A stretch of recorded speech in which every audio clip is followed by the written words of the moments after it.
Merci, Monsieur le ministre. La parole est à Monsieur Sylvain Berrios. Ma question s'adresse au ministre de l'Éducation nationale. La réforme des rythmes scolaires repose sur l'obligation de 5 matinées de cours par semaine dès la maternelle. À la rentrée, vous avez traîné des maires devant les tribunaux parce qu'ils refusaient la mise en place d'une matinée d'école supplémentaire.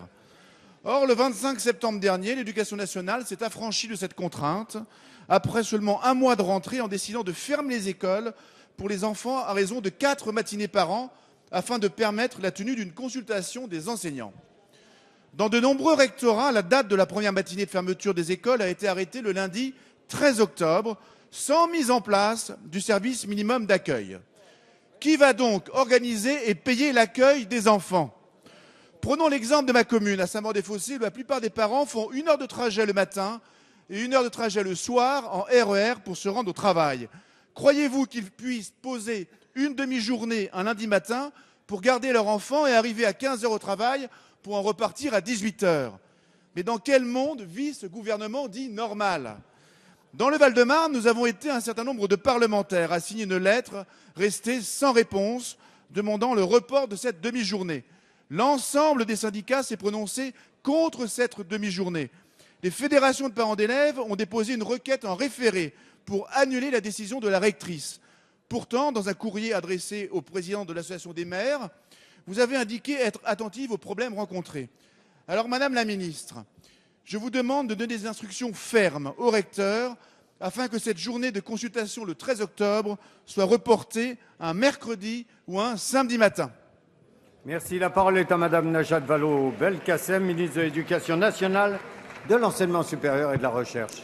Oui, merci Monsieur le Président, Mesdames et Messieurs les députés, Monsieur le député. Les mois qui viennent, l'année qui vient, est une année charnière pour la réforme de l'école.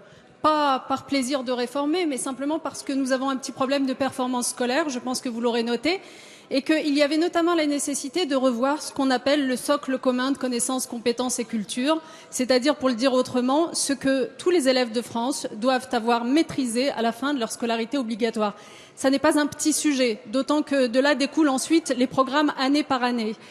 Ce grand sujet, cet immense sujet, nous avons décidé de ne pas le réformer ou l'adopter à la sauvette, à la va-vite, du haut pour l'imposer ensuite sur le bas, comme ça a été fait par le passé. Nous avons donc décidé d'associer à la réflexion tous ceux qui seront amenés à appliquer ce socle commun, à savoir les personnels de l'éducation eux-mêmes. C'est vrai, plus de 800 000 personnels d'éducation, d'enseignement et d'encadrement vont être consultés. L'idée, c'est qu'ils puissent travailler ensemble, en équipe, pour répondre à ce que doit être ce nouveau socle. Pour ce faire, nous avons banalisé une demi-journée pour qu'ils puissent y travailler, y compris avec les personnels municipaux. Je pense aux ADSEM qui sont concernés par l'éducation des enfants.